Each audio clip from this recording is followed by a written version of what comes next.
বন্ধুরা, শীতকাল এসে গেছে, তাই আমি আপনাদের আজকে কাঁচা টমেটোর রেসিপি বানিয়ে দেখাবো। প্রথমে 5-6টা কাঁচা টমেটো নিয়ে নেবেন, এরকম কেটে নেবেন। তারপরে একটু আলু নেবেন, এরকম কাটা, একটু মটরশুঁটি, একটু কাঁচা লঙ্কা। এই মটর ডালটা আমি ভিজিয়ে রেখেছিলাম, এটা আমি মিক্সিতে পিষে নেব। সেই ধনে পাতা কুচি লাস্টে চলে দিতে হবে। ছাড়ছি, ছোটো ছোটো করে ছাড়তে হবে, বেশি বড় করে করার দরকার নেই। আর এগুলো পরে ফুলে যাবে। কড়া ভাজা হয়ে গেছে, এরকম লাল লাল করে দিয়ে তুলে রাখবেন। আমি ওই তেলের মধ্যে কাঁচা লঙ্কা আর 5 ফোড়ন দিয়ে দেবো।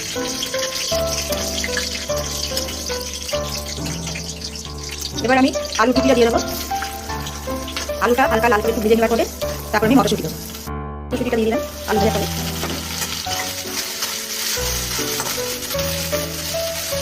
টমেটোগুলো দিয়ে আমি নাড়াচাড়া করে দিলাম।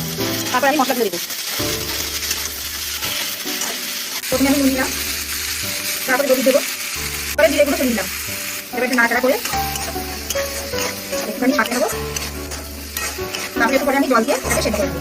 এবার সাঁতলানো হয়ে গেছে, আমি এবার এর মধ্যে জল দিয়ে চাপা দিয়ে দেবো।